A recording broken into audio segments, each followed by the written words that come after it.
The stars could be within our reach in a single lifetime. There's a theoretical engine, the Alcubierre drive.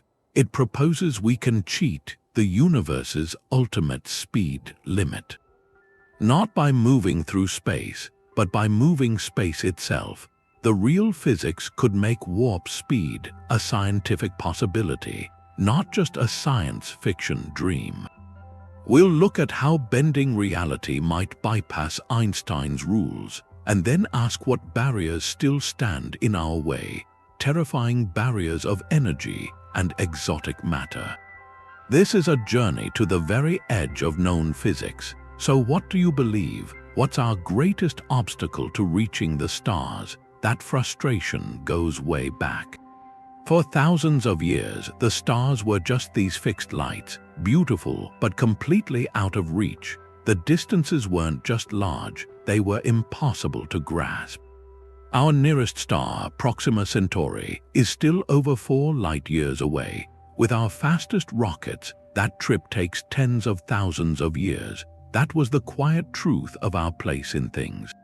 It felt absolute for a long time, but then we had our stories. Science fiction became the place where we could ignore that truth. Shows like Star Trek, they didn't just imagine faster ships.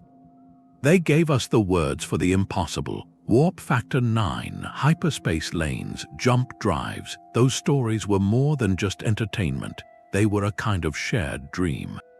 They kept alive this idea that the universe's rules might have a loophole, one we just hadn't found, and that dreaming was crucial because it was pushing against a basic law.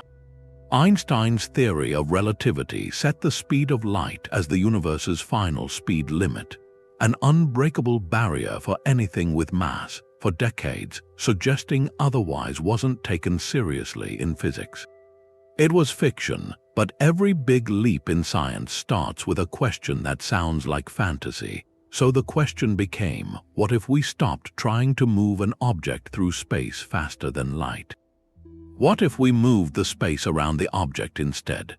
That small shift in thinking, from breaking a law to bending the fabric of reality itself, that was the key. It was the crack that let a real, equations-on-paper warp drive into the world of theoretical physics. That quiet truth about distance, it was a wall Einstein built. His theory of relativity, it wasn't just rules, it was a new way to see reality. Before him, space was this empty stage, a fixed grid where planets moved. And time was a separate clock ticking for everyone, but Einstein wove them together into one thing, spacetime. You think of it not as a stage, but as a fabric. A living fabric, a cosmic trampoline. You put a bowling ball in the center, it makes a deep, smooth depression. You roll a marble nearby, it spirals in. Not from some force reaching out, but because it's following the curve of the fabric, that's gravity. The sun warps the space-time around it. And Earth rolls along that curve, trapped in an orbit. That was the shift. Matter and energy, they don't just exist in space, they shape it. They tell space-time how to curve. And that curved space-time tells everything how to move. This malleability, it's everything. It means the universe isn't rigid. The fabric can be stretched. It can be compressed, it can be warped. For a warp drive, that's not a problem to overcome. It's the mechanism, the one we hope to use. If space-time is flexible, then maybe a ship doesn't need to push through at impossible speeds. You imagine instead a moving pocket, a bubble in the fabric where space itself does the work, contracting in front of the ship, expanding behind it. Carrying the bubble along like a surfer on a wave, the ship inside stays still, safe from the forces of acceleration, while the universe flows past. To even dream of an engine like that, we first had to accept the stage is part of the play. That understanding that we can theoretically influence space-time, that was the first step. It turned a fantasy of speed into a physics problem, a problem of geometry. 300,000 kilometers per second. That's the speed of light. It's the limit.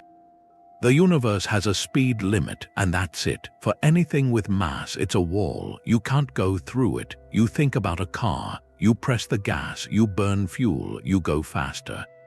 But as you get close to light speed, everything changes. Your mass starts to increase.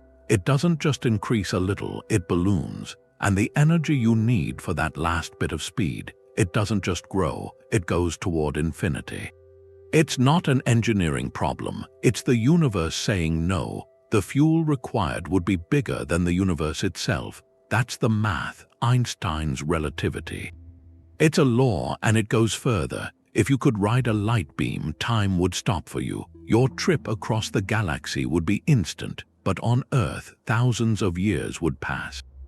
That's time dilation, but faster than light travel. Actually going faster than light creates paradoxes. An effect could happen before its cause. A message could arrive before it's sent. Cause and effect would break down. The sequence of events would unravel. So the light speed barrier, it's not just a physical wall. It's what keeps logic consistent. That's why a trip to the nearest star, Proxima Centauri, is so far out of reach. At light speed, it's over 4 years, but for a ship with mass, a real ship, that trip becomes tens of thousands of years. Generations would live and die on that ship. The dream of stepping onto another world, another sun, it becomes a fantasy, a quiet one. This reality, this grim reality, forces a different kind of thinking. If you can't move an object through spacetime faster than light, then the only option is to move spacetime itself. You don't break the law, you look for a loophole in the geometry of the universe. And that's where the Alcubierre drive comes from. It's not just an attractive idea, it becomes the only conceivable door out of this cage, the only thread of a possibility. It was 1994. Most scientists still thought faster than light travel was fantasy. But one physicist, Miguel Alcubierre, he was working in Wales at the time, he decided to treat it as a math problem. He published a paper. The title was simple: The Warp Drive, Hyper-Fast Travel Within General Relativity. He wasn't trying to break Einstein's rules, he wanted to follow them. Follow them all the way to their logical conclusion, and it was startling. He started with a simple shift in perspective, almost childlike. What if the ship itself never moves? His solution was a bubble. Think about a moving walkway at an airport. You're standing on it. Your feet are still. You aren't walking, but the ground beneath you is moving. It carries you forward. Alcubierre proposed creating that effect, but with reality itself, with spacetime. You create a pocket of normal, flat spacetime. A bubble. Inside that bubble, the ship is at rest. No acceleration, no crushing forces. It's just sitting there, but then you manipulate the space-time around it. You contract the space directly in front of the ship. That pulls the destination closer, and you expand the space directly behind it. That pushes the starting point farther away. The bubble, with the ship inside, gets carried along, carried on this wave of distorted space. It's like a surfboard. You're riding a wave created by the ocean. The board doesn't move through the water. The moving water carries the board. The brilliance was in the geometry. Alcubierre showed that this specific warping, this bubble riding a wave, was mathematically consistent. Consistent with Einstein's own field equations, the equations that describe how matter and energy curve spacetime. He didn't find a loophole by accident. He constructed one deliberately, using the universe's own rulebook. The ship inside never locally exceeds light speed. It's stationary in its own little neighborhood. It's the neighborhood itself that's moving, and relativity places no speed limit on that. The paper shocked the physics community. It was a rigorous, peer-reviewed demonstration.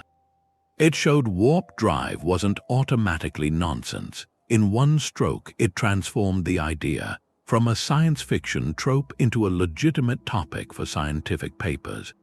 Wildly speculative but legitimate, it was no longer a question of if the math allowed it. The math did allow it. The new question became far more daunting. If the universe's rules permit a warp drive, how do we actually build one? Alcubierre's math is elegant because of its geometry. You have this football shape, but it's made of normal space. Inside that pocket, everything is calm. The ship is at rest, no acceleration, no crushing force. It's just a quiet room, but the walls of this pocket aren't walls. They're boundaries where reality bends. In front of the football, space-time isn't just curved, it's violently compressed, like a mountain range scrunched into a single, dense hill. That compression pulls the destination closer. It reels the stars in. Behind the football, the opposite happens. Space-time is radically stretched, expanded. Like taffy pulled thin, that pushes your starting point far away. The bubble, with its calm interior, sits right at the boundary between these two warped zones. And it's carried forward, not because it's moving through space, but because space itself is flowing. The contraction in front and the expansion behind, they work together. They create a wave in the fabric of reality, and the bubble rides that wave like a surfer on the crest of an ocean swell. The board isn't paddling, the moving water does all the work. That's the beautiful illusion. The ship's speedometer would read 0, but from the outside, the entire bubble could be moving faster than light, because the speed limit only applies to objects moving through spacetime. Not to spacetime itself moving. Passengers would look out their window and see the universe streaming past at impossible speeds, but inside their pocket, a dropped pen would fall straight to the floor. A cup of coffee would sit undisturbed. It would be the smoothest faster-than-light journey imaginable, a journey where you never actually move, but that smooth ride depends on maintaining that perfect, stable bubble.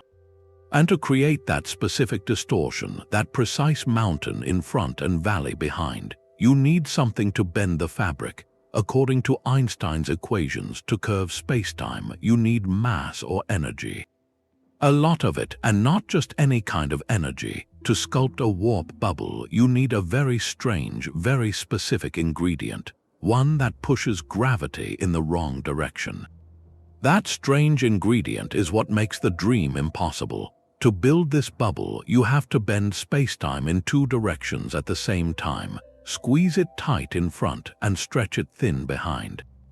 Normal matter, the stuff we're made of, only does one thing. It creates an attractive pull, a gravity well. It pulls things in. To stretch space, to make it expand, you need a repulsive push. A kind of anti-gravity, and the equations are clear. To create that, you need something with negative energy density, or even negative mass. We call it exotic matter. It's a placeholder name for a substance that, as far as we know, doesn't exist in any usable form. Think of it like building a car that runs on fairy dust. The blueprint is perfect, the engine design is brilliant, but the fuel is pure fantasy. The design calls for a ring of this exotic material, a donut shape around the spacecraft.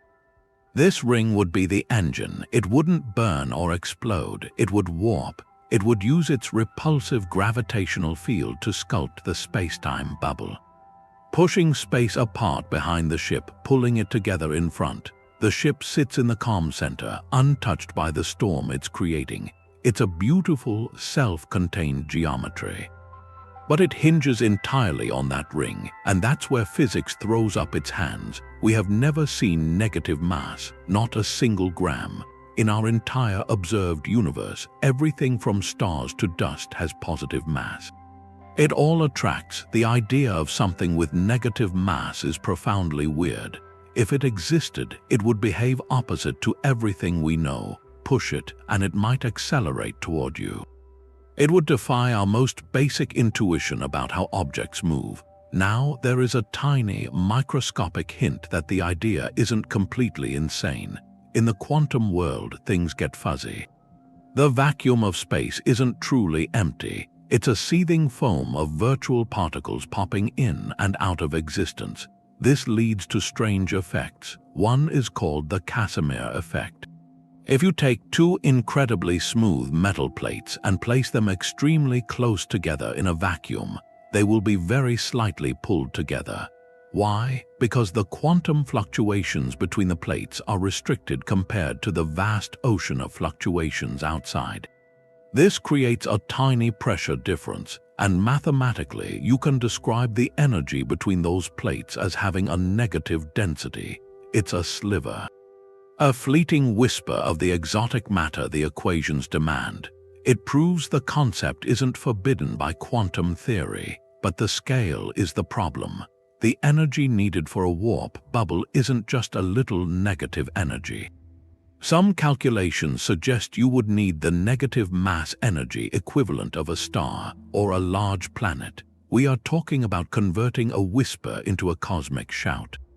Taking an effect measured in atoms and scaling it up to astronomical proportions. With our current understanding, that seems less like engineering and more like magic.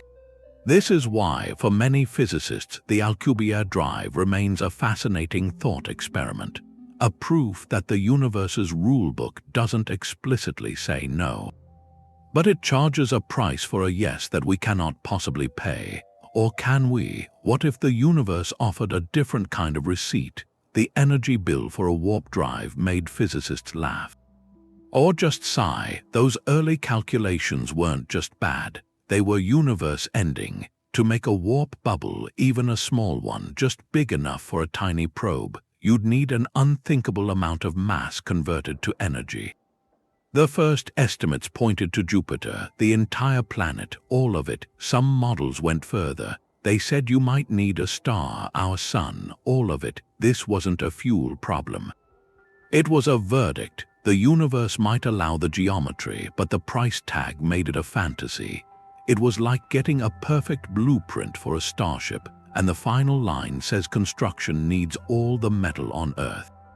The idea was fascinating but dead on arrival, a mathematical curiosity, not a future technology, but science revisits dead ends. In 2012, a NASA researcher, Harold White, often called Sonny, looked at it differently.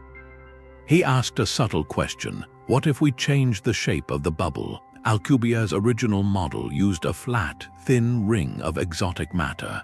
White proposed making it thicker.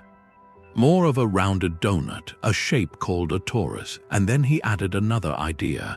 What if this donut didn't just sit there, warping space at a constant rate? What if it pulsed, oscillated, so the intensity of the warp field would rhythmically increase and decrease? This wasn't a minor tweak, it was a reimagining of the engine's design. And the new math was startling. White's calculations suggested the energy requirement could plummet. Not down to a planet, not down to a mountain, down to something almost conceivable, the mass energy of a spacecraft like Voyager 1. That's about 700 kilograms. Now, converting 700 kilograms of matter entirely into energy is still an almost unimaginable feat. That's the total conversion from Einstein's equation, E equals mc squared. It's the energy locked inside every atom. Releasing it all would be millions of times more powerful than our most destructive nuclear weapons, but the shift in scale was everything. It moved the goalposts from a different galaxy to our own solar system. The requirement went from all the energy in Jupiter to all the energy in a minivan. Still impossible with our current technology, but no longer forbidden by the fundamental laws of physics. It changed the conversation from "can this ever exist?" to "how could we ever power it?" That single paper reignited serious interest. It prompted other teams to run their own numbers to refine the models further. Some later studies have suggested even lower energy needs. Maybe only a few kilograms of mass energy. The field is still theoretical, filled with caveats and unknowns, but that glimmer of hope was enough. It transformed the Alcubierre drive from a fun party trick in general relativity into a legitimate, if distant, engineering challenge. Scientists began to ask new questions. If the energy problem could be managed, what other walls would we hit? What happens inside the bubble, and what does it leave behind? That glimmer of hope for energy still needs one thing: exotic matter with negative energy. It sounds like a fantasy, a deal breaker, but there is a real-world phenomenon that shows this physics isn't imaginary. It happens in a lab with two small metal plates and the strange nature of empty space itself. It's called the Casimir effect. To understand it, you have to rethink what a vacuum is. We think of a vacuum as pure nothingness, a perfect emptiness, but quantum physics says something else. What we call empty space is actually a seething foam. At the smallest scales, pairs of virtual particles and antiparticles flicker into existence. They borrow energy from the vacuum for a moment, then they collide and vanish. Paying the energy back, it's a chaotic dance happening everywhere all the time. Now take two incredibly smooth metal plates, uncharged, place them in this quantum vacuum. Bring them incredibly close together, a distance smaller than 1,000th of a human hair. This tiny gap changes the rules. The plates act like walls. They restrict which kinds of virtual particle waves can pop into existence between them. The longer wavelengths can't fit. Outside the plates, the quantum foam continues its wild dance. But inside the narrow gap, the party is quieter. Fewer virtual particles appear. This creates a pressure difference. The push of the quantum foam on the outside of the plates is stronger than the push from the quieter space between them. So the two plates are gently pulled together. It's an astonishingly weak force, but it's measurable, and the math that describes it shows something. The energy density in that gap, compared to the normal vacuum outside, can be interpreted as negative. It's a sliver of that exotic, repulsive gravity-like effect the equations demand. This isn't science fiction. It's a lab-confirmed fact. The Casimir effect doesn't give us a tank of exotic matter. The force is microscopic. The negative energy is a whisper on a quantum scale, but its existence is a proof of concept. It tells us the universe's rulebook, at its most fundamental level, does permit these strange states of energy. The physics to warp space for a starship isn't categorically forbidden. It's just buried in the quantum noise, operating at a scale a trillion times too small. So the challenge becomes engineering and amplification. How do you take a quantum whisper and turn it into a shout that can bend the fabric of the cosmos? That leap is the Grand Canyon between a lab effect and a functional warp drive. But at least we know the whisper is real. That quantum whisper points to something deeper. A control problem. Even with the energy, even with the exotic matter, the Alcubierre geometry has a flaw built into it, the horizon problem. It means the crew inside that bubble could be trapped. On a runaway train, the warp bubble moves by distorting space-time. To go faster than light, the distortion at the front, that contraction, has to happen faster than light can cross that region. That creates a boundary, a causal horizon, like a black hole's event horizon, but shaped by the warp field itself. Inside, everything is calm, but the front edge of the bubble, where space is being scrunched, is moving away from the ship faster than any signal from the ship could travel. A command from the bridge to turn, to slow, to shut it off, that signal would never reach the engines at the front. Light, radio waves, any information would be chasing a point receding faster than light. So there's no control. They couldn't start the field, couldn't steer it, couldn't stop it. Once created, the bubble would be on a set path, locked in by how it formed. You'd be along for a ride with no brakes, no steering wheel, a one-way ticket. That's not an oversight. It's a consequence of the physics that makes the warp possible.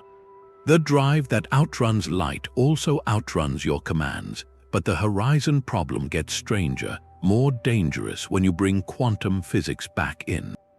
That boundary, that causal horizon, isn't just a line.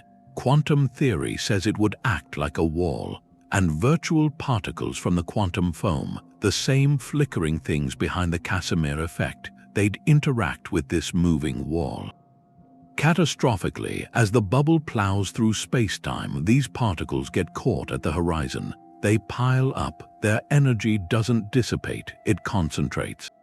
By the time the ship tries to stop, to collapse the bubble back to normal space, that accumulated energy could be released. a titanic burst. Some calculations point to an explosion of unimaginable scale. The ship and everything around it vaporized by a firewall of its own making. The journey might be smooth, the arrival would be an end, so the challenge changes. It's not just about a new kind of fuel. It's whether a stable, navigable warp bubble can even exist in a universe with both relativity and quantum mechanics. The horizon problem suggests the very thing that enables faster-than-light travel might also make it uncontrollable, self-destructive, which leaves a question. Is the Alcubierre drive a real loophole or a cosmic mirage? A solution that looks perfect on paper, but dissolves under the fuller light of physical law. Steering a warp bubble is a different kind of problem. You're not turning a rudder, you're trying to bend the universe itself. To go left, you can't just bank the ship. You have to reshape the distortion field. The ring of exotic matter around the ship, the engine making the bubble, would have to adjust, one side warping space more than the other. It would be like steering a car by stretching the road under the tires as you go. The control signals to do that would have to travel from the ship's computer out to the ring. But the ring is part of the bubble's boundary. And if the bubble is moving faster than light, any signal you send is trapped inside. It can't reach the parts of the engine moving faster than it is. That's the control paradox. To steer, you need to talk to the edge of your own warp field. But the physics that lets you go faster than light stops that communication. You're locked on a course the moment you turn the drive on, a preset path, no corrections. Even if you solved that, the act of steering risks everything. The Alcubierre bubble is a precise distortion, a balanced symmetry of compression and expansion. Trying to tweak it to pull it to one side could shatter that balance. The field could oscillate and tear itself apart, or it could collapse unevenly. The sudden, asymmetrical snap back to normal space would release all that bent energy at once. It wouldn't be a gentle stop, it would be catastrophic. The ship and anything near it exposed to forces you can't comprehend. Then there are the obstacles. Space isn't empty, it's full of gravity wells, stars, planets, black holes. Their presence warps space-time too. Flying a warp bubble near one would be like steering a soap bubble into a hurricane. The interactions are unpredictable. The star's gravity could pull on your warp field, distort its shape. It could create feedback loops, amplifying the distortion until the bubble ruptures. Or it could cause gravitational shear. One side of your ship, closer to the star, would feel a different gravitational pull than the other side. In normal space, that's a tidal force. Inside a warp bubble where space-time is already under immense stress, that difference gets magnified. It could stretch your ship or the bubble itself into spaghetti. Navigation becomes a terrifying calculation. You're not just avoiding collisions, you're predicting how your personal distortion of reality will clash with every other distortion in your path. A single miscalculation, a star you thought was far enough away, could mean the bubble folds in on you. The dream of warp speed brings a sobering reality. You're not just a passenger, you're a temporary architect of space-time, and if your architecture fails, the universe reclaims its shape with violent indifference. The physics of warp holds a kind of mercy. A really startling thing about the Alcubierre drive is what it wouldn't do. It wouldn't take time from the people inside. In our universe, speed and time are linked. The faster you go through space, the slower your own clock runs compared to everyone else. That's time dilation. It comes from Einstein's relativity. We've seen it. Atomic clocks on jets tick slower, just a tiny bit, and subatomic particles in accelerators, they live longer because of it. For real travel to the stars at near light speed, this isn't just a curiosity. It's devastating. Think about a ship going to a star 100 light-years away.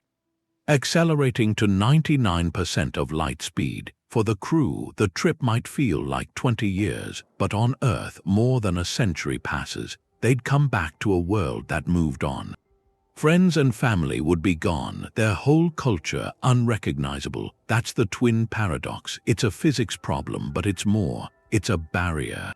It makes every voyage a one-way trip into the future. The warp drive offers a way out of that, a temporal prison. The trick is in that pocket of flat spacetime. Inside the bubble, the ship isn't moving at high speed. From its own view, it's stationary. It's not pushing against the cosmic limit. It's the space around it that flows. And because the ship feels no relativistic motion, it gets no time dilation. The clock on the bridge and the clock at mission control would tick together. In sync, a crew heading to Alpha Centauri on a 6-month journey would arrive in 6 months. Their perspective, and if they turned around and came home another 6 months later, they'd find an Earth that had aged just over a year. 12 months, they'd step back into a world that remembered them, a world they still knew. That changes everything. It turns interstellar travel from a lonely exile into an actual voyage. It allows for trade, for diplomacy, for families. It keeps travelers connected to the civilization that sent them. In a universe with rigid laws, this is a loophole. A small, almost poetic one. The same mechanism that lets us cheat the speed limit also lets us cheat time's cruelest consequence. It gives not just distance but continuity. The stars wouldn't be islands anymore, they'd be ports in a connected galaxy. The link to black holes isn't just interesting, it's essential. When you try to warp space for travel, you're dealing with the same forces that make the most extreme things in the universe. The math for a warp bubble and the math for a black hole's hold on spacetime, they come from the same place, Einstein's equations. They're just different answers to the same puzzle. That intense squeezing of space in front of an Alcubierre bubble, in the equations, it looks a lot like the curvature right outside a black hole's event horizon. It's like a controlled, shaped version of that same physics. Some specific solutions for a stable bubble even look like the structure of a traversable wormhole. A tunnel through spacetime, this isn't a coincidence. It shows that the tools to build a starship might be the same tools nature uses to build cosmic monsters. And that connection is a double-edged sword. On one hand, it gives us a guide. Astrophysicists have spent decades studying black holes, how they warp light, slow time, stretch matter. We can use those insights from watching distant galaxies to refine our models of a warp field. We can ask questions about stability, about energy distribution, using that harsh light of reality as a test. But on the other hand, it raises serious red flags. When you concentrate enough energy to warp spacetime that much, you're entering a place where the known laws of physics start to break down. The energy densities you need for a warp bubble are so high, they get close to the conditions of the Big Bang itself. At these scales, general relativity, our theory of the very large, it crashes into quantum mechanics, our theory of the very small. And they don't agree. One scary possibility is that forming a warp bubble might accidentally create microscopic black holes, tiny quantum-scale pits of gravity. Or something even weirder, a naked singularity, a point of infinite density not hidden behind an event horizon. A breakdown of spacetime so severe most physicists think it's impossible. If it existed, prediction would become meaningless. Cause and effect could unravel right at its edge. Trying to bend space for travel might summon things we don't fully understand and can't hope to control. We're trying to engineer an effect that sits right in the gap between our two greatest theories. To do it safely, we wouldn't just need better technology. We'd need a complete theory of quantum gravity, a single framework that describes both the force holding atoms together and the force bending light, a theory that's eluded the greatest minds for a century. Without it, building a warp drive is like trying to do heart surgery with a stone axe. The blueprint might be clear, but the tools are catastrophically crude. The dream of warp speed forces us to face the deepest, most unresolved questions about reality itself. This geometry has a hidden reaction with the quantum world. Recent studies looked past the equations to ask what happens when the bubble moves, and they found something. As a warp bubble moves faster than light through spacetime, it's not moving through empty space. It's moving through the quantum vacuum, that seething foam of virtual particles, and it plows right into them. Think of a speedboat on a lake. It pushes water up and out, creating a bow wave. A warp bubble does something similar, but with quantum particles. It gathers them up because the bubble's boundary is moving faster than light. These particles can't get out of the way. They can't scatter, they become trapped, piled onto the leading edge. With nowhere to go, their energy doesn't dissipate, it just builds and builds. This isn't gentle. Calculations show the energy density at that boundary would become astronomical. A wall of radiation hotter than a star's core, riding just in front of the ship. That creates a problem for arrival. The moment you try to slow down to collapse the warp bubble, you release that wall. All that pent-up quantum energy, gathered from light years of travel, gets unleashed in a single burst. It wouldn't be a gentle glow, it would be a directed pulse of high-energy radiation. Gamma rays, X-rays, particles moving near light speed. Anything at your destination would be sterilized. Vaporized, the warp drive wouldn't just be a means of travel. Upon deceleration, it would become a weapon, a bomb of pure physics, and the danger turns inward. This radiation bath wouldn't just shoot forward, it would interact with the engine, that delicate ring of exotic matter holding the geometry together.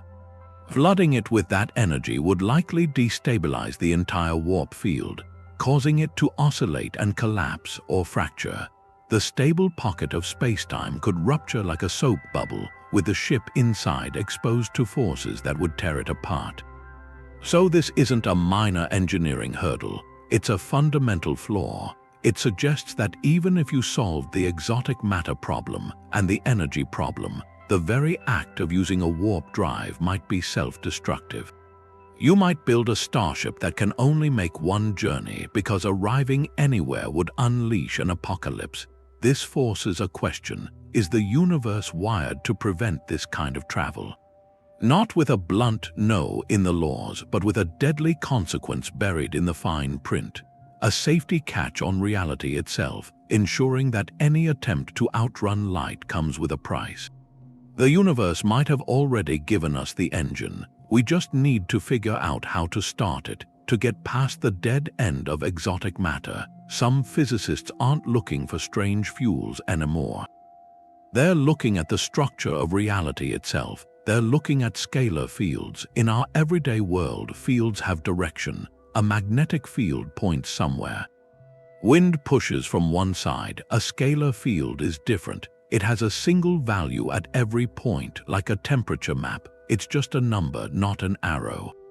And these fields could be the most powerful things that exist. The most famous example is the inflaton field.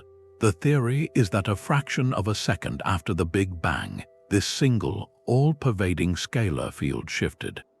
It dropped from a high-energy state to a lower one, and when it did, it released a colossal amount of energy. That energy drove an exponential stretching of space. The universe didn't just expand, it inflated faster than light for a brief instant. That event, cosmic inflation, set the stage for everything. It took a universe smaller than a proton and blew it up to cosmic scales in less than a blink. That's the power of a scalar field. It doesn't push or pull matter. It directly commands spacetime to grow. So the question is, could we ever create or manipulate such a field on a smaller scale? A controlled scale? Could we couple a spacecraft to a localized scalar field? A tiny echo of that primordial force, and tell the space around it to contract in one direction and expand in another. The mathematics suggest it might be possible. Instead of building a ring of impossible matter to warp space, you'd be generating the warp geometry from the field itself. The ship would ride a wave in this fundamental substrate of the cosmos. It shifts the problem from one of exotic engineering to one of profound physics. You aren't looking for a new kind of matter, you're looking for a new kind of interaction. With the universe's most basic building blocks, this approach ties the dream of starflight directly to our quest to understand the cosmos's origin. The same theoretical tools used to model the first moments of the Big Bang are now being applied to sketch out a propulsion system. It's a beautiful shift in thinking. We stop trying to brute force a solution with a material we can't find. Instead, we learn to listen to the universe's own operating manual. To find the levers and dials written into the laws of physics, the ones that might allow us to gently persuade spacetime to carry us along. The warp drive, seen this way, stops being a separate machine we bolt onto a ship. It becomes an expression of deeper understanding, a technology woven from the same threads that spun the galaxies. The path is unimaginably long. The theories are still sketches on a whiteboard.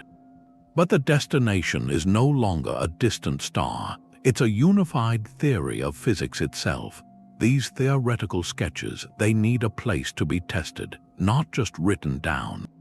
That place is inside supercomputers. The math for a warp bubble is so complex, it's non-linear. You can't solve it with a pen and paper. You can't just plug in numbers and get a neat answer. The spacetime geometry interacts with itself. It evolves. It might collapse or ripple in chaotic ways. To understand it, you have to watch it play out. That's numerical relativity. Physicists take Einstein's equations and translate them into billions of lines of code. They create a virtual universe inside the machine with its own rules for spacetime. Then they set a warp bubble loose inside it to see what happens. These simulations are our only window into the dynamic life of a warp drive. They start with a specific geometry. Alcubierre's original model, or Harold White's oscillating torus. The code defines the initial warp field, the bubble's shape and strength. Then the supercomputer calculates, femtosecond by femtosecond, how that distortion propagates. Does the bubble hold its shape, or does it oscillate wildly and disintegrate? What happens when you try to accelerate it, or more critically, decelerate it? That infamous buildup of quantum particles at the horizon, that deadly radiation wall, can be modeled. You simulate the quantum vacuum's interaction with the moving boundary. These aren't just thought experiments anymore. They're stress tests run in a digital cosmos. The results are sobering and illuminating. Early, simpler simulations often showed catastrophic instabilities. The bubble would form, but minor fluctuations would grow uncontrollably. The entire structure would collapse into a chaotic mess. More recent work with modified geometries has shown some promise. Certain configurations, like a pulsed or oscillating field, appear more resilient in the simulations. They can dampen those destructive ripples, but the simulations also confirm the profound dangers. The energy accumulation at the front of the bubble is real in the models, a glaring red flag that appears every time. They show how a warp field interacts with even minor gravitational ripples from passing stars. Often with violent results, this computational frontier is where the dream meets a new kind of reality. A successful, stable simulation doesn't mean we can build it tomorrow. The simulation might assume perfect exotic matter. It might ignore quantum effects we haven't yet coded, but it is a necessary step. It moves us from vague possibility to specific, testable prediction. And conversely, if every possible configuration in a supercomputer, after millions of hours of calculation, always ends in a fiery singularity or a shattered bubble, that would be powerful evidence. It would suggest the universe's loophole is a trap, that the warp drive is a mirage in the equations. For now, the simulations continue. Each run is a voyage into a hypothetical physics, teaching us not just about star travel, but about the fundamental stability of spacetime itself. The power to warp space, it's a responsibility that's almost impossible to really understand. Mastering a warp drive wouldn't just be a scientific step forward. It would shake society to its core. It would redefine what it means to be human. We'd stop being a single-planet species just like that. The whole galaxy, with all its hundreds of billions of stars, becomes our neighborhood. That kind of transition, we've never seen anything like it. Fire changed a family. The wheel changed a village. The Industrial Revolution changed nations. But an interstellar capability changes the scope of who we are. And with that power, we face questions we have no precedent for. The first one, the most urgent, is control. Who gets to hold the keys to the stars? This technology would be the ultimate strategic asset, more powerful than any nuclear arsenal.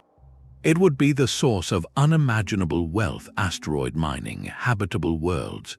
The potential for conflict over it, or using it for domination, is terrifying.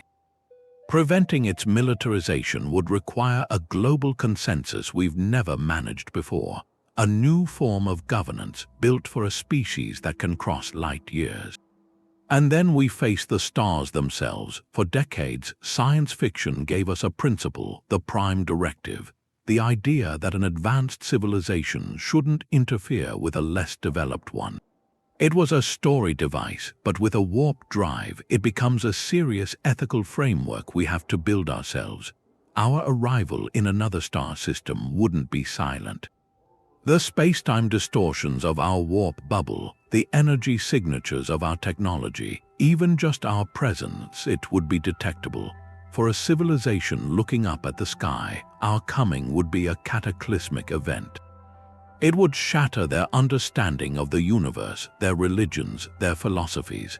Our mere appearance could be an act of unintentional aggression culturally, or even physically if our warp field perturbed their solar system. Do we have the right to cause that? What's our duty to life we might find? Is it to observe in secret, to make contact openly, or to avoid interaction entirely? These aren't questions for astronauts. They're questions for every person on Earth, because in that moment, we'd all be representatives of humanity. The technology also threatens to fracture our own world. The cost of building and fueling even one warp-capable vessel would be astronomical. Would it be a project for all humanity, or would it create a new, unbridgeable divide? A class of interstellar explorers and settlers may be enhanced for long journeys, while billions remain confined to an Earth dealing with the aftermath of such a profound shift. The dream of the stars could become the ultimate symbol of inequality. The physics of the Alcubierre drive is a labyrinth of equations and quantum effects. But navigating the human heart and our political institutions after its invention, that might be the far greater challenge. We're wrestling with the geometry of space-time. But we also have to prepare the geometry of our conscience, because if we ever learn to bend the universe to our will, we need to be sure we're wise enough to carry the weight of that miracle.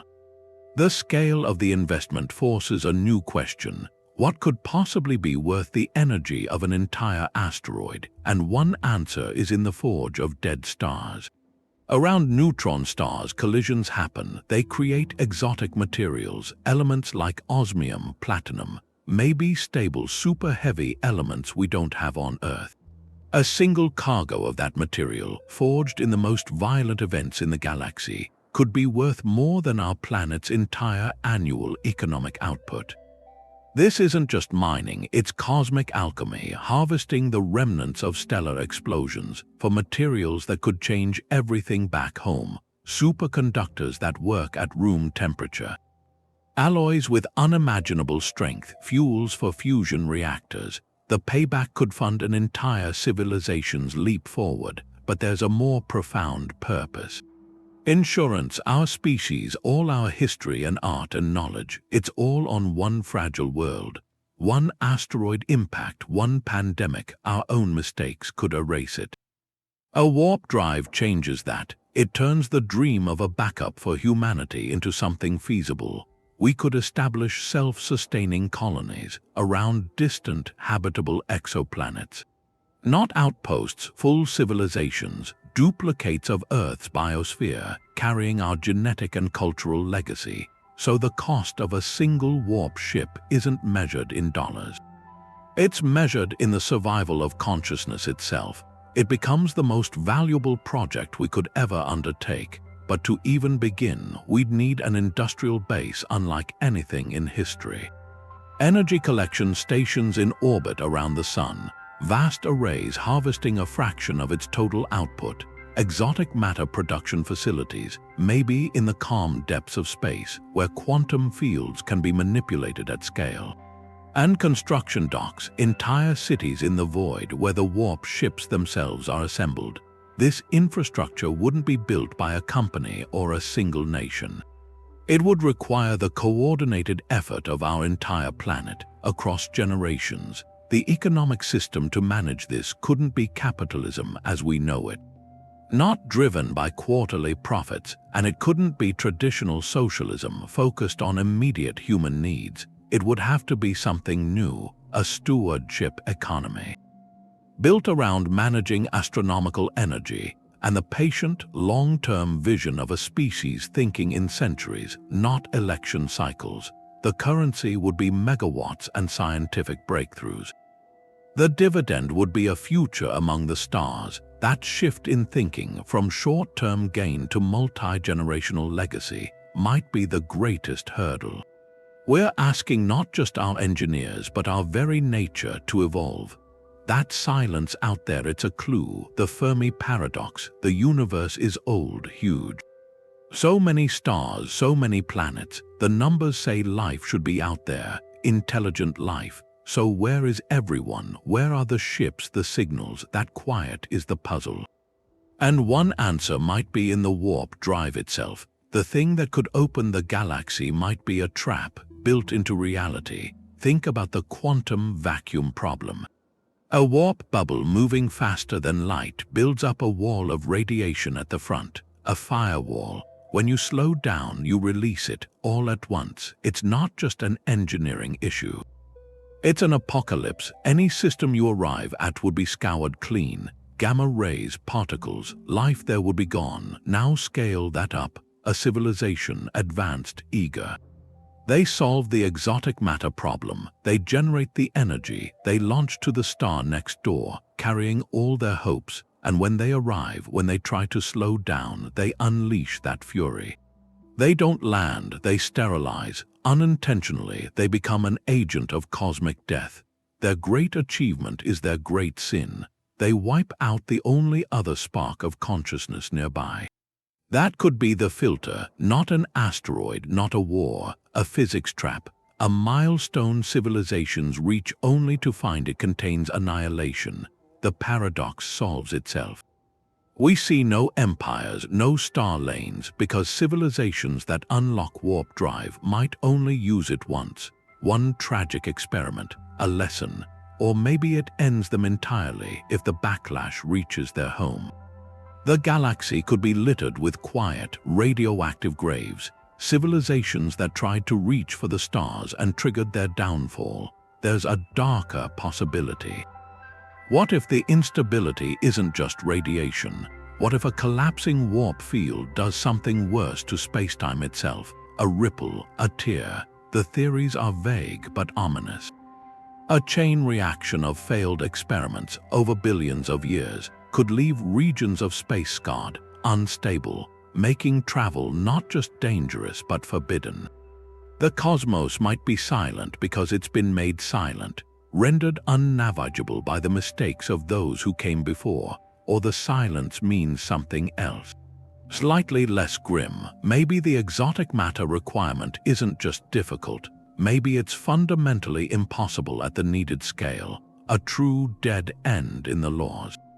Every civilization, no matter how brilliant, hits this wall. The dream of warp speed is a mirage. They all see it, pursue it, abandon it, they turn inward. To virtual worlds, to sustainability on their home planet, because the universe put up a permanent no-exit sign. The stars are just lights, never ports. Our loneliness would be a shared condition, a universal sentence of isolation for every thinking thing.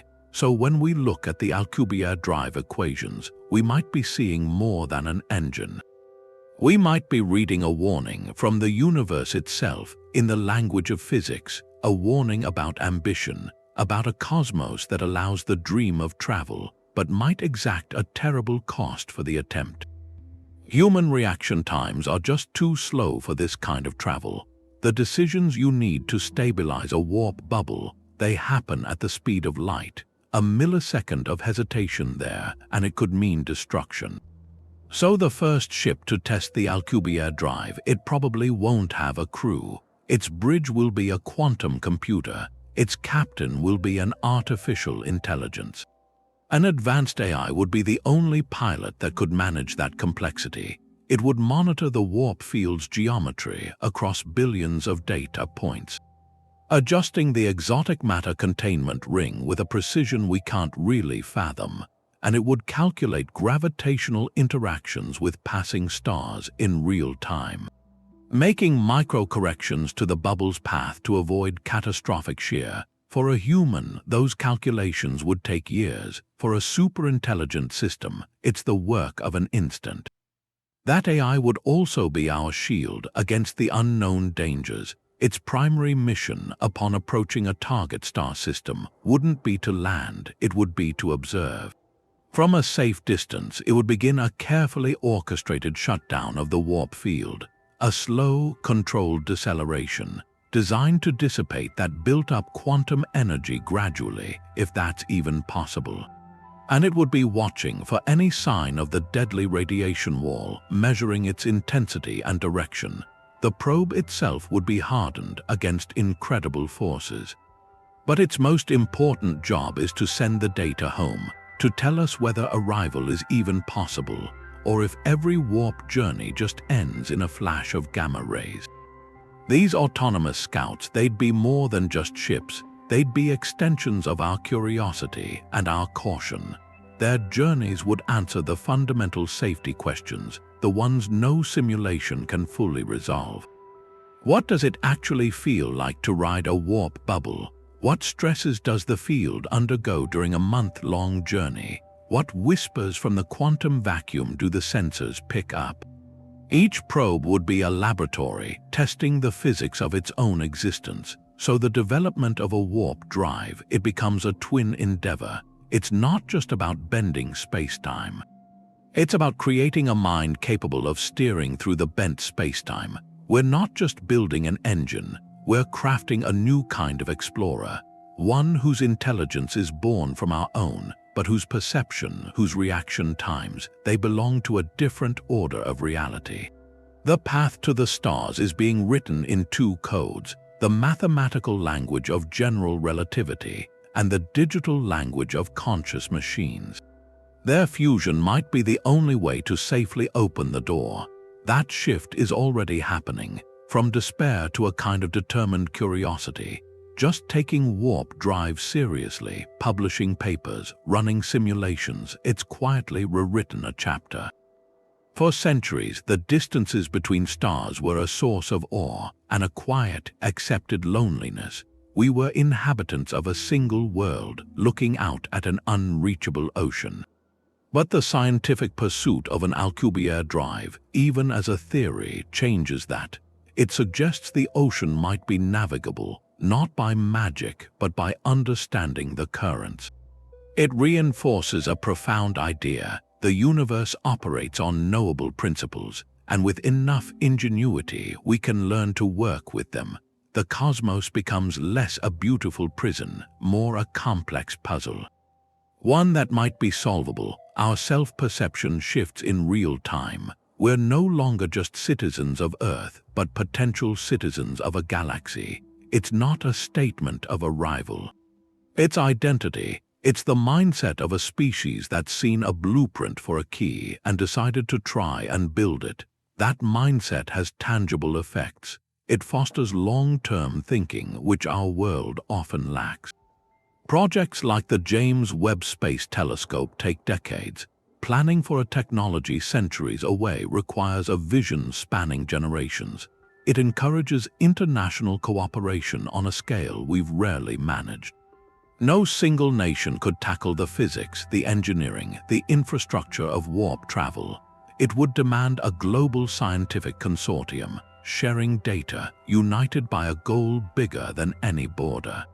Most importantly, it ignites inspiration. The dream of warp speed is a powerful catalyst. It draws young minds into physics and engineering not with dry equations, but with a grand question: how do we build that?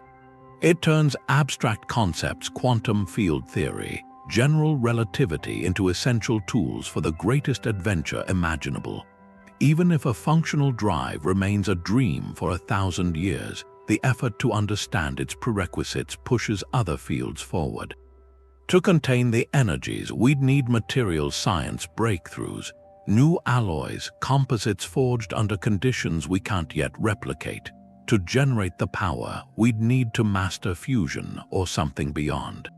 To model the spacetime geometry, we'd drive supercomputing to new frontiers. Each step toward that distant star illuminates 100 closer problems. Advancing technology in ways we can't yet predict, the cultural narrative itself is changing. The old story was permanent isolation, the stars forever out of reach. The new story, born from these equations, is different. It says the stars are a difficult engineering problem, and humanity has a pretty good track record with those. This shift might be the most immediate benefit. It replaces passive awe with an active, determined curiosity. It gives us a North Star for our collective intellect. Not in the sky, but in the stubborn belief that the universe is meant to be understood, and perhaps one day to be traveled. The idea of a warp drive, it didn't come from a lab. It came from a writer from Star Trek. For years, the Enterprise and that phrase, warp factor 1, that was the future for people. It wasn't just a show. It taught people what faster-than-light travel could even mean. It made it seem possible. That was important groundwork. So when Miguel Alcubierre wrote his paper, he wasn't just working from theory. He was answering a question that the culture had already asked. Could this work? His math was the answer. It was taking a science fiction idea and translating it into equations. And that started a loop. The fiction inspired the science, and then that science went back and made the fiction feel more real. That relationship, it's only gotten stronger. Now you have NASA researchers from their propulsion lab, Eagleworks. They give talks at Star Trek conventions. They're speaking to fans, and they're part of that same imagination. They'll use terms like warp factor in their talks. It's not a joke, it's a shorthand. The audience already gets it. That's rare. A TV show planting the seed for real theoretical work. It shows something about how we move forward. The story comes first, the dream, then the equations come after. But this conversation also shows a big difference. In the fiction, the warp drive is just a tool. It's solved. The drama is about what happens out in space. The fiction doesn't deal with the brutal physics. It doesn't show the exotic matter you'd need, or the quantum instability, the radiation. A warp core breach is just a plot point, not a physics lesson. Looking at that gap, it makes you appreciate both sides. You appreciate the storyteller for painting a destination so compelling that we had to try and map the route. And you respect the scientist for actually facing that map with all its terrifying complexity. One side gave us the dream of standing on another world. The other side is showing us the cliff edge we have to cross to get there. That partnership between the dream and the calculation, that might be the real engine. Because it means to get to the stars, you need both. You need the courage to imagine it, and then you need the patience to figure out the math. That blueprint for a key needs a workshop. A real one with tools and data, and within NASA that workshop does exist. It's a small group, an advanced propulsion research group called Eagleworks Laboratories. Led by the physicist Harold White, the same person who reimagined the warp bubble's energy needs. Eagleworks operates on a principle that even the wildest ideas deserve a rigorous test. They're not building a starship, They're asking the first, most fundamental questions. Can we even detect, at a microscopic scale, the kind of space-time distortions a warp drive would need? Their lab work is painstaking. They use incredibly sensitive instruments, interferometers, devices that can measure distances smaller than the width of a proton. The idea is to create a tiny, controlled energy configuration, maybe using electricity or radio waves in a specific geometry, and see if it produces a minuscule warp effect. A distortion in spacetime so small it's invisible, but potentially detectable by their equipment. It's like trying to measure the ripple from a single raindrop in a vast, stormy ocean. The signal they're looking for is buried in quantum noise, in vibration, but if they can find it, that would be a monumental proof of principle. It would show that influencing spacetime for propulsion isn't just math on a chalkboard. It's a physical phenomenon, something we can interact with, measure, and perhaps one day amplify. This work, while focused on foundational physics, falls under a broader umbrella. Breakthrough propulsion physics, a field that lives on the very edge of known science. Beyond Eagleworks, it includes independent researchers, university departments, a few private entities. They're all exploring concepts that sound like science fiction: quantum vacuum thrusters, Mach effect thrusters, and variations on warp field mechanics. They publish papers, they present at conferences, they subject their ideas to peer review. That process is crucial. It provides a framework for collaboration. And for rigorous criticism, it ensures ideas are stress-tested, separating intriguing possibilities from dead ends. The fact that this pursuit has any institutional home at all, especially within NASA, is significant. It provides a sliver of legitimacy, a pathway for funding, however modest. It sends a message that investigating these concepts isn't a career-ending fantasy. It's a legitimate, if high-risk, branch of physics. This environment is where a single, unexpected result from a lab bench or a brilliant new insight in a theoretical paper could genuinely change the trajectory of human civilization. It turns the dream from a solitary thought experiment into a collective, disciplined search. The goal is no longer just to imagine a starship. It's to understand, one painstaking measurement at a time, the fabric it must one day sail upon. There's a strange path from a physics paper to a patent office. In recent years, official patents have been filed for devices called warp drives or field propulsion engines. One came from the United States Navy. The patent describes a craft using a resonant cavity to create a quantum vacuum plasma that could theoretically reduce the craft's inertia or generate something like a warp bubble. The language is dense, high-frequency electromagnetic fields, negative energy densities. It reads like a blueprint from the far future, submitted to a government office now. This isn't an isolated case. Other inventors and researchers have patents for concepts that sound like science fiction. A craft that manipulates gravity by spinning superconductors.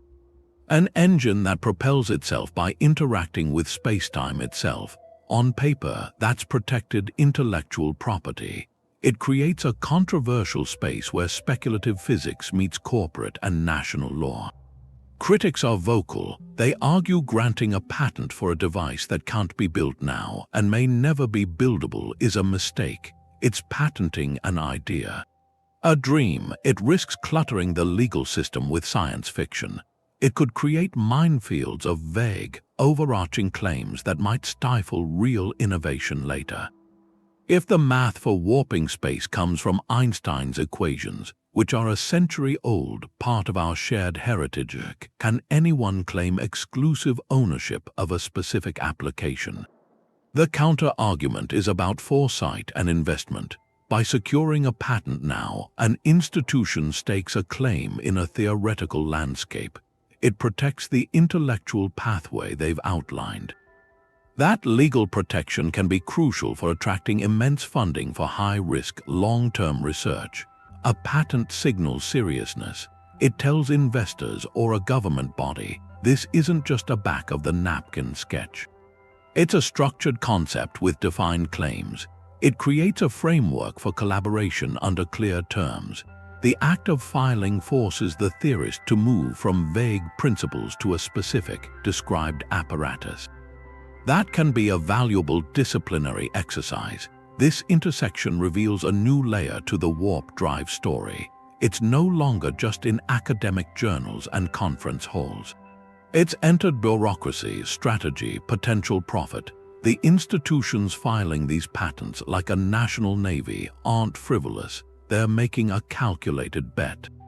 The underlying physics, however nascent, represents a frontier of strategic importance, controlling the intellectual property of a technology that could redefine transportation, energy, national security. That's a move with consequences spanning centuries. It forces a question: how will humanity manage the ownership of technologies that could belong to all of humanity? If a warp drive is ever built, it will be founded on laws of nature we didn't create, but merely discovered. The equations of general relativity are a global commons, yet the engineering triumph, the specific configuration that makes it work, will be the product of specific minds, labor, investment.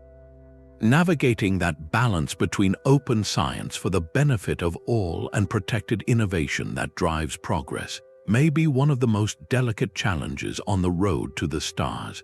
The patent office has become an unlikely arena. Our deepest cosmic ambitions are being translated into the dry language of legal claims, a first tentative step toward turning a universal possibility into a human invention. The strongest repulsive force we know of, it's not in a lab. It's the universe. A few decades back, astronomers found something shocking. The expansion of the cosmos, it isn't slowing down. Everyone thought it would be, but it's speeding up. Something is pushing galaxies apart faster and faster. We call that dark energy. It's not a substance. It's a property of space itself. Empty space, our measurements show, has this intrinsic push, a repulsive force. On the largest scales, it's stretching the fabric of reality, accelerating its growth, and that's the closest parallel we have to the expansion phase of an Alcubierre bubble. That need to stretch spacetime behind a ship, it's not just a trick. It's something the universe does naturally, relentlessly, across billions of light years. Dark energy is proof, written across the sky, that spacetime can undergo accelerated expansion.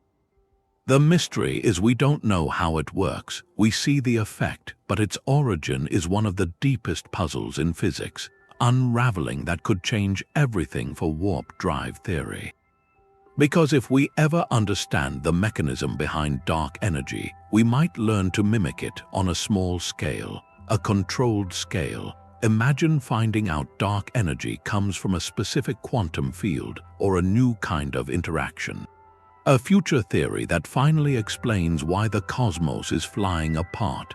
That same theory might give us the equations for a localized spacetime stretcher. A device that could generate a bubble of repulsive gravity, not across the universe but right behind a spacecraft.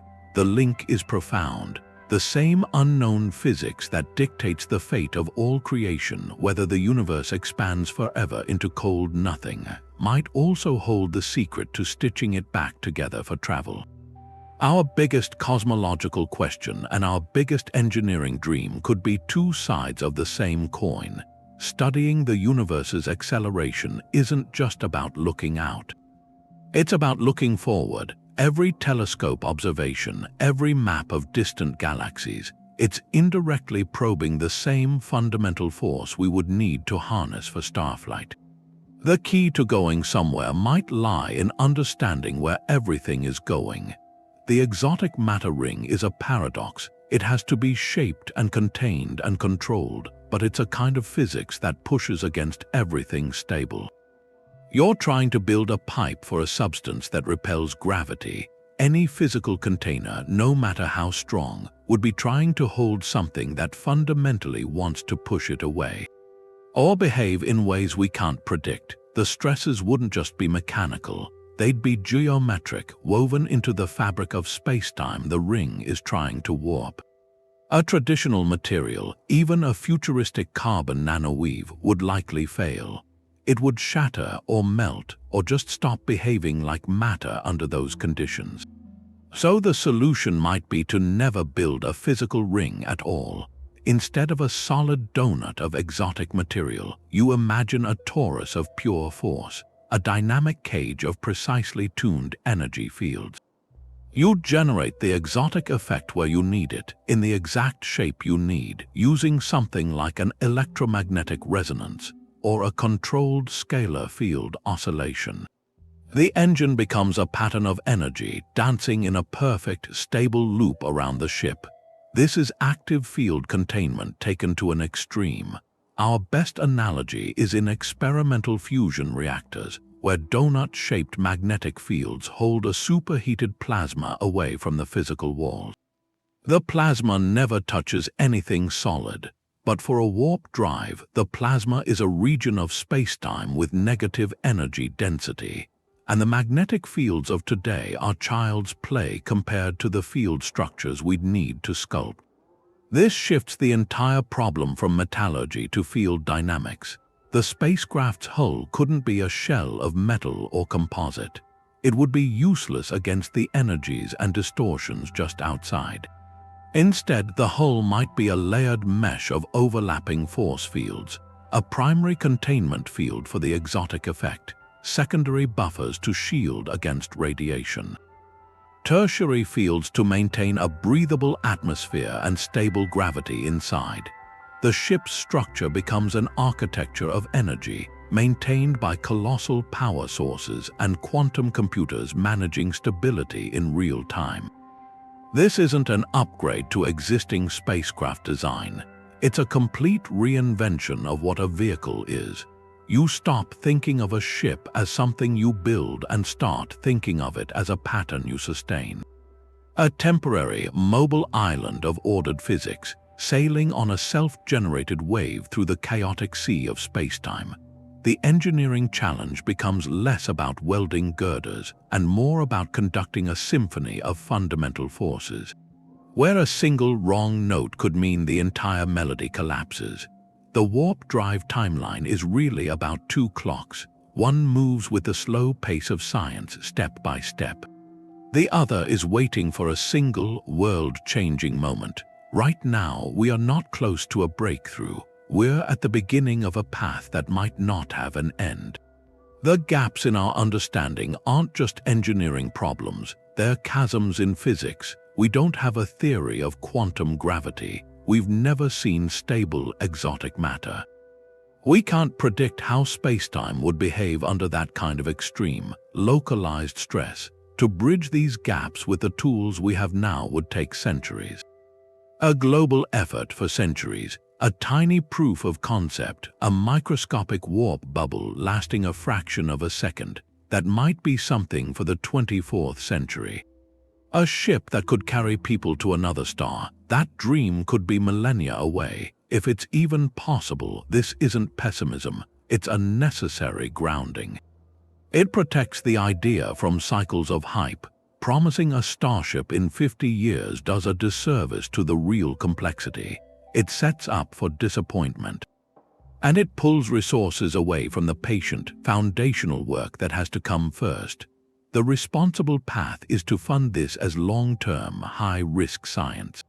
Like astronomy or particle physics, we support it not because we expect a prototype soon, but because pushing at the absolute boundaries of knowledge expands our understanding of the universe. Every dead end in warp drive research teaches us something about gravity, or quantum fields, or the structure of the vacuum. The payoff is in the discovery itself. But history has a caveat. Scientific progress almost never moves in a straight line. It lurches, understanding plateaus for long periods. Then a single paper, a single experiment shatters the paradigm. Newton's laws gave way to Einstein's relativity. The discovery of quantum mechanics overturned centuries of classical thinking in just a few decades. We can't predict the next rupture. A young researcher somewhere might have an insight that redefines mass or energy or space-time, a new chapter in physics. That could make the Alcubierre geometry suddenly seem simple, not an engineering tweak but a new foundation. That single discovery could compress a millennium of projected development into a single century. The timeline clock could jump forward in an instant, so we walk two paths at once. We commit to the slow work of mapping the known obstacles with supercomputers and lab experiments. And we stay open, intellectually and culturally, to the possibility of a revelation that changes the map entirely. Our task isn't to build a warp drive tomorrow. It's to cultivate the minds and the curiosity that might one day unlock its secret. The stars may be centuries away, or millennia, but the next great idea, the one that changes everything, could be much closer than we think. That philosophical shift leads to a stranger question. Could a warp drive be a cheat code? If you entertain the simulation hypothesis, the idea that our universe is a digital construct, then the physics we're probing might not be fundamental laws.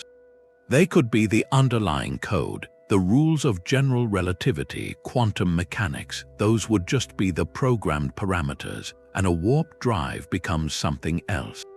It's not an engine, it's an exploit. It's finding a way to manipulate the core variables of the simulation directly, to contract space in front, expand it behind, by accessing the source code that defines distance and time. Think of a complex video game. Players operate within the rules, but sometimes they find a sequence of actions the developers didn't anticipate, a way to clip through a wall or duplicate an item. That's a glitch, an exploit in the software. From inside the game, it seems like magic. From outside, it's just unexpected code interaction. So if our reality is a simulation, a functioning warp drive might be exactly that. A glitch in the cosmic software, a specific sequence of energy and geometry that triggers an unintended response in the space-time rendering engine. This is, of course, pure speculation. There's no evidence for the simulation hypothesis, but as a thought experiment, it reframes the entire pursuit. When we push at the absolute edges of physics, we're not just building a machine. We are running the ultimate diagnostic on reality. We are stress testing the universe's rule set. Every equation we write for a warp bubble, every supercomputer simulation we run, is an attempt to input a command the system was never meant to process. We are asking, does this universe allow for admin privileges? Can we, from inside the program, rewrite the local rules of geometry? The answer, whatever it is, tells us something. If we one day succeed, it might suggest the simulation has exploitable limits. Or, perhaps more likely, if every path leads to a catastrophic instability or an impossible energy requirement that could be read differently. Not as a failure of our engineering, but as a feature of the design. The universe's code might be robust. It might have fail-safes like that quantum vacuum radiation wall that prevent any entity from gaining that level of control. The constraints aren't arbitrary laws of nature. They are the firewall of the simulation. So the pursuit of warp drive, seen this way, becomes more than a dream of travel. It transforms into the most profound experiment we can conceive, an experiment not on matter but on the substrate of existence. We are trying to see if the universe bends or if it simply says no. The search for alien life has always been about listening for a signal, but there's another possibility, a different kind of signature, one that's not a message but a mark. A scar carved into space-time itself. If warp travel is possible, then a civilization using it wouldn't just be sending transmissions. They'd be leaving a physical imprint as they moved. Their engine would warp gravity, it would distort light, it would churn the quantum vacuum. These effects might be brief, but they'd be unique. They wouldn't look like anything natural. Think about a gravitational wave observatory like LIGO. It detects ripples from collisions, black holes, neutron stars. Those are catastrophic events.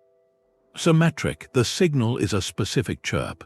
It rises in frequency and amplitude, then there's a merger, a ring down. The passage of a warp bubble would be different.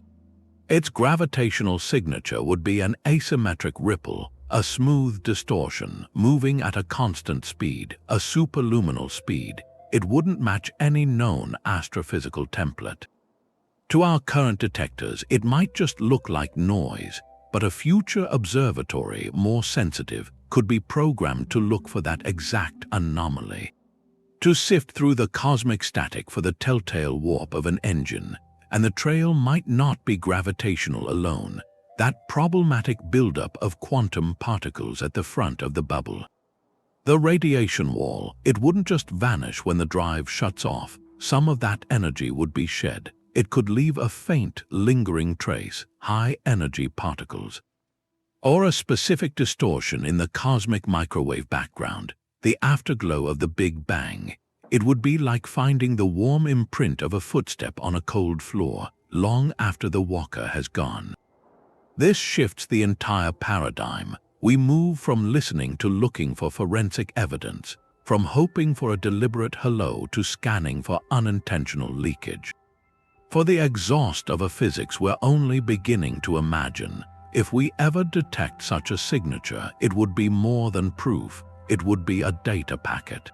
Contained within that distorted space-time ripple could be information, the size of the craft, its acceleration, perhaps even the principles of its propulsion. It would be a message written in the language of general relativity itself, and that leads to another possibility, a more tangible one. If a civilization used warp drives, they might have left something behind. Technology fails, missions end, a ship could be damaged, abandoned in some distant star system, or perhaps a culture reaching its end chose to leave a beacon. A dormant warp core, a navigational buoy floating in the void for millennia. This turns the dream of discovery into a new discipline, interstellar archaeology. We wouldn't be searching for pyramids on alien worlds. We'd be looking for artifacts of space-time engineering, objects that defy our understanding of materials. Radiating strange energy signatures or sitting in a pocket of unnaturally warped space. Finding such a relic would be the ultimate shortcut. Instead of centuries of theoretical struggle, we might recover a working model. Or a partially working one. Studying it could unlock the secrets, exotic matter containment, stable field geometry, navigation, all in an instant. It would be like giving Leonardo da Vinci a jet engine. The leap would be unimaginable and fraught with profound responsibility. The universe might not deliver its secrets in an equation, but in a derelict ship, waiting for us to learn how to read its name. The stars have always been the symbol of distance, a beautiful, unreachable ceiling, and that distance shaped us. It created a quiet loneliness, a sense that our world was an island, a fragile place in a silent, immense ocean. But with a warp drive, that ocean becomes a pond. The galaxy becomes a map you can hold. Every star is a destination. That shift from unreachable to accessible dismantles a core part of being human. The cosmic isolation that was the backdrop for every civilization just vanishes. In its place, a new identity forms, universal citizenship. You're not just from a country or a planet. You're from the Milky Way. Old conflicts over borders and resources on one world start to feel small, petty. Why fight over a patch of desert when an entire asteroid belt of platinum is a week away? The scale of opportunity could create an era of cooperation, a shared project to build a galactic civilization. But this openness could also trigger a deep fear. Stellar agoraphobia, the anxiety of infinite space, not because it's far away, but because it's all right there, accessible, an endless array of choices and worlds and paths. The weight of that freedom could be paralyzing. The comforting walls of our celestial cage are gone.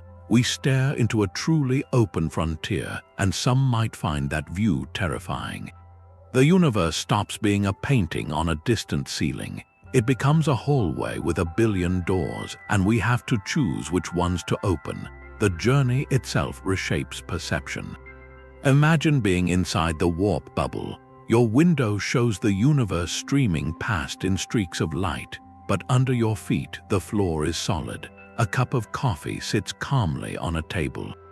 Your senses report two truths: you are motionless and you are crossing light years in an instant. That dissonance is disorienting. The human brain is wired for motion, for the feel of a journey. A warp trip offers none of that. It's like watching the world fast forward outside a train window. While the train makes no sound, no vibration, you arrive having felt nothing. That creates a detachment from travel, a severing of the link between effort and distance. The epic voyage becomes a quiet, uneventful interlude. How do you process an adventure you didn't physically experience? To cope, our culture would have to evolve.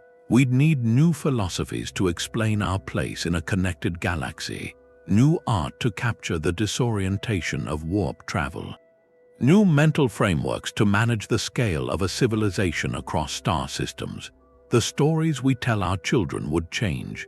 Myths would no longer be about gods in the sky, but about the engineers who bent space and the explorers who first stepped onto worlds orbiting alien suns. The warp drive is more than a propulsion system. It's a psychological catalyst, a machine that doesn't just move us from point A to point B, but rewires our understanding of home and distance and our own place in the story of everything. The Alcubierre drive ends with this contradiction. It's a theory of huge possibility built on something that might be impossible. We traced its geometry, a bubble of flat spacetime riding a wave in the fabric of the cosmos.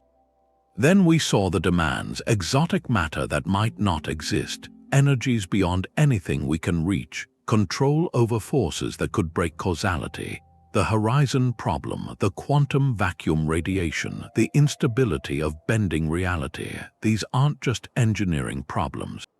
They're warnings written into physics itself, but calling it fantasy misses the point. The value isn't in building it tomorrow. The value is in the question it asks.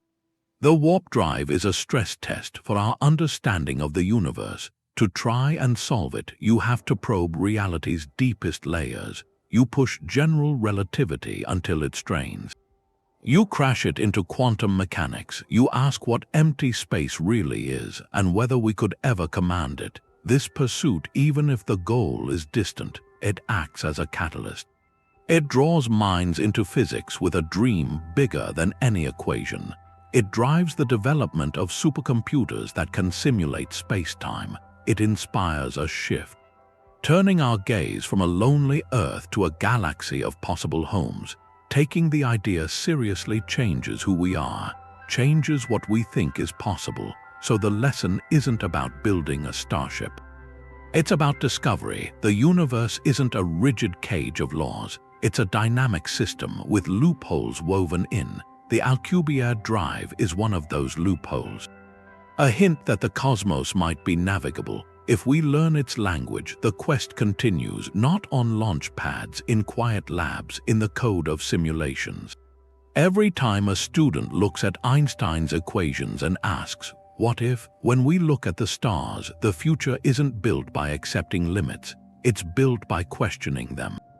Our greatest adventures don't start with a leap, they start with a stubborn question, asked into the heart of reality.